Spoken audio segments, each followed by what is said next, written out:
Welcome back, everybody, to another video lesson. We're going from zero to producer in 90 days with Ableton Live. I'm your instructor, Torbjorn. Big thanks, Ableton, for extending that trial to 90 days. While we're all in quarantine, we get to make music for free. That's pretty awesome. Let's do a quick recap of what we talked about last time. We were remixing loops. We were using Operator with a drum rack to make white noise to be used as a trigger, and then we were using those white noise triggers to sidechain open gates so that we could quickly switch between different drum loops or quickly switch between different pieces of bass loops, and you can really use anything you want. You could put vocal chops. Today, I wanted to talk about the sampler instrument. It's a native sampling instrument that comes with Ableton, similar to the simpler instrument that we talked about a couple videos ago, except it doesn't have the built-in warping capability, but what you gain is a ton of extra tools to manipulate your sounds. And of all of the digging that I've done through YouTube tutorials and lessons that I've taken from other producers, it seems pretty consistently that sampler across the board is everybody's secret weapon when it comes to sound design and resampling stuff. So we're not going to unpack the whole thing today, but we are going to look at some key features in my top 5 list that you can use for your own sound design sessions. Ableton sampler tip number 1 is the loop modes, repeat and reverse specifically. So I've thrown some samples in. This is an acapella of someone saying, "You got me hypnotized." And what I want to do is turn this into a future bass sound. So I've drawn a couple notes in here. You got me hypnotized. But I don't need the whole phrase. I want to just get that you or you got or whatever. And so here we've got these flags. We can move them around in the sample that we dropped in this simpler instrument. And we can create a little loop section by turning this sustain mode on. So let's start with the double forward. We can draw what part of the sample will loop with these couple extra flags.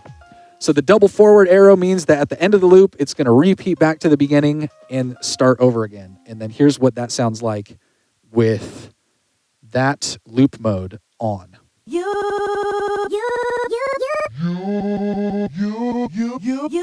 So if we just had sustain mode forward, it would just not loop. It would get to the end of that sound. You'll notice that because we don't have the warp modes, that it's slowing down the sample to get it to be low pitch, or speeding it up to get it to be high pitch. So the double forward just gives us that loop that starts here, goes over to the right, and then resets back to the start of that. Kind of a stuttery sound. Let's do the forward and backward arrows and see what that sounds like with that sustain mode.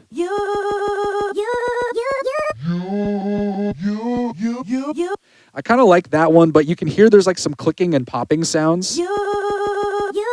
And so that's where this crossfade number comes in handy. You can just drag that up and you can see that it kind of bends the edges of that loop range, and it's going to fade one of the ends of it into the next beginning of it, and so on and so forth, and try to smooth out that sound a little bit.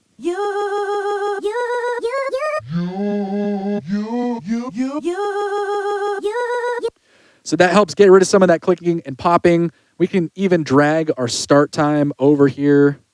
Go over to our global section. This is where you find your attack, decay, sustain, release that we're familiar with from the last video. Pull that attack up a little bit so it kind of fades in. And then we should have this, take this person saying you and make some totally different sound out of it.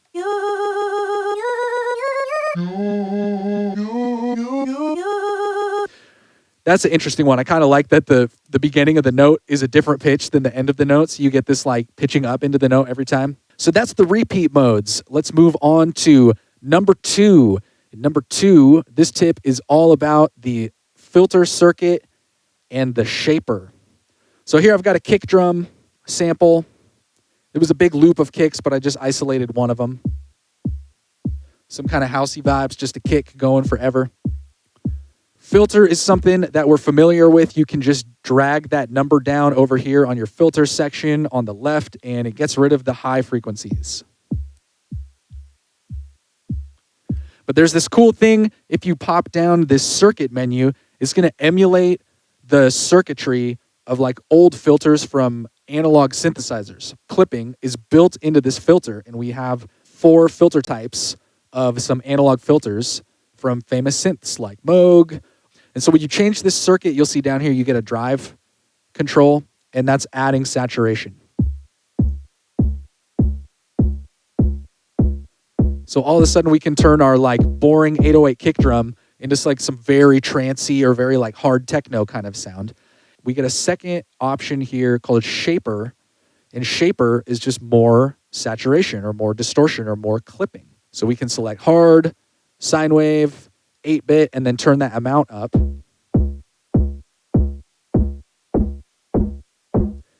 And we get a second way that we can manipulate that wave over time. That's an example with a kick drum. This same technique works great on synth pads or on vocal samples or on low sustained bass notes. Works pretty well on everything. It's just a great saturator and shaper that's built into the sampler. All right, on to the next, one of my favorite ones. This is pitch envelope. Here I have thrown an 808 bass sample into this. Sounds like this. I like this sample a lot because it's really, really big sounding. It's a lot of bass, it's a lot of low end, but if you're listening on laptop speakers or on your phone or on a tablet, you'll probably recognize that it gets to be a little bit hard to hear. It's a very low pitch sound. It'll sound great if you've got a sub speaker, but if you don't have a subwoofer or you're not listening to this on a big sound system, it probably sounds pretty weak. And that's where this pitch envelope comes into play. So over here on our pitch/OSC layer, we can go in here, we can enable pitch envelope, and then this amount is how much it is going to change the pitch. It's going to change that pitch over time. An envelope, as you remember, is something that has an attack, decay, sustain, and release. So we're drawing a shape with that envelope. But here it starts at 0, it immediately goes up to the top pitch, and then it slowly fades back down to that low pitch. So let's just put it up by an octave. Here's with 12 semitones up what that bass sounds like.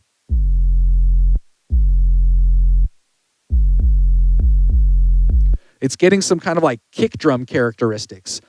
Now, it takes a little while for it to pitch down, so maybe we could turn that decay down from 600 milliseconds to somewhere around like 200 to 300.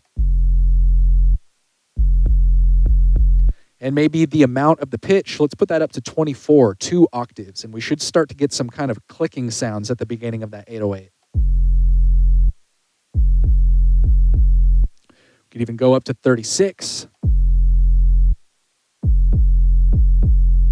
Now it's really got that characteristic of a kick drum at the beginning of the 808. So there's like a good chance when putting this in our track that this sound is like our kick and our 808 all built into one. You can just use the pitch envelope to create a kick drum at the beginning of that 808. Moving on to tip number 4. This is the oscillator frequency modulation section. Frequency modulation is super clutch for those of you that want to make wobble basses, dubstep sounds, aggressive electronic sounds. Frequency modulation is one of the tools of the trade for making those sounds. So I've got this wobble bass sound. Actually, it's the same bass sound as our 808 track. All I've done is I've gone here over to the global section, given it a little bit of attack, turned that sustain all the way down, given it a little bit of decay, and then I just grabbed these yellow diamonds that are in the middle of our lines, and I've just dragged them up and down to make this kind of shark fin looking envelope. Now, if I play this back, we're getting like a really great subby wobble bass pulsing, but it's not giving us that aggressiveness that we want, and that's where the oscillator and the frequency modulation comes in. So over here on our pitch/OSC tab, turn the oscillator on, make sure you've got FM enabled, and then over here where it says type, because we're doing like a classic dubstep wobble bass right now, we're going to keep this type as sine. This course, we're going to leave it at 1 for now, and we're going to start to turn the volume up and see how it changes the characteristic of the sound.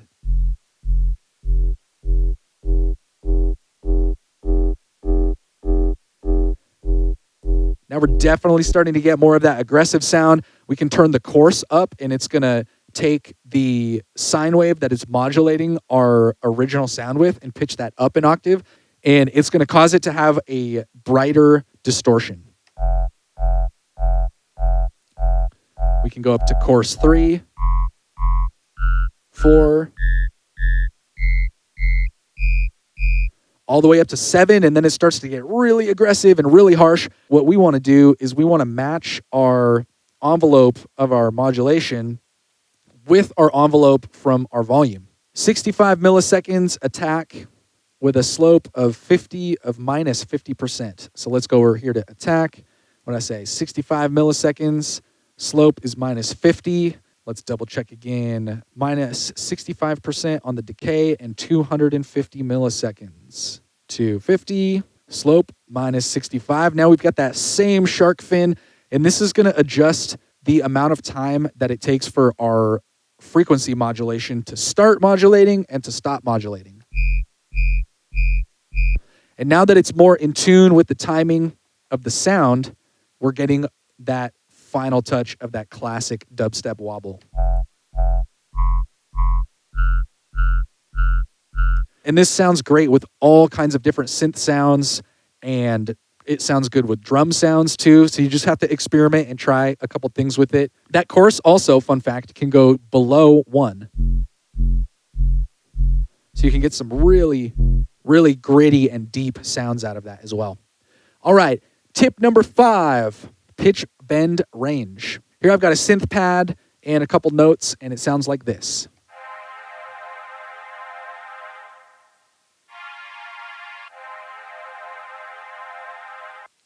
So we can go in here, shift tab to our MIDI clip. We can add our envelopes, MIDI control, pitch bend, and we can start drawing some pitch bend stuff in. Maybe we want that to start a little bit lower and pitch up into the notes. Just drawing some quick automation lines.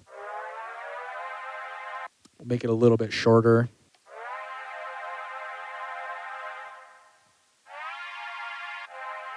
Duplicate that over. That's cool, but if we want it to go lower or we want it to go not as low, it can be kind of a pain to like find that exact moment. We've got between 0 and like 8,000 something, positive or minus 8,192.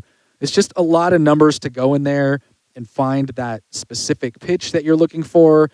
And you have to use your ears, and it might take a lot of time and a lot of trial and error, rather than just knowing what the actual semitone pitch bend is all the way at the bottom or all the way at the top. If we click over here to our MIDI tab, we can just set what it is. By default, it's +5. I like to do a whole octave a lot of times, especially when I'm doing pitch bend modulation and automation on like a bass or on some chords like we have here with our synth pad. So now, instead of being 5 semitones, this will bend a whole octave.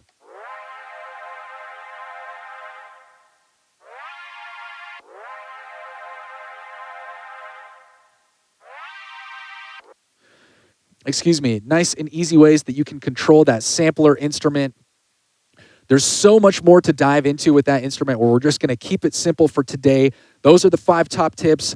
I tried them with drums and bass and chords and a vocal, but try the different techniques with different sounds. So the pitch bend range thing that we did with the synth pad, maybe that sounds great with a bass, or maybe it sounds great with a single lead sound or a vocal line.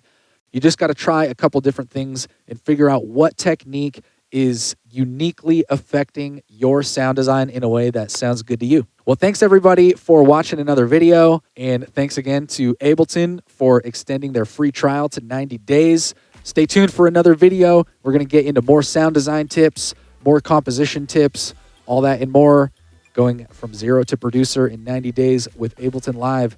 Happy producing, make lots of music, and have some fun. Peace out.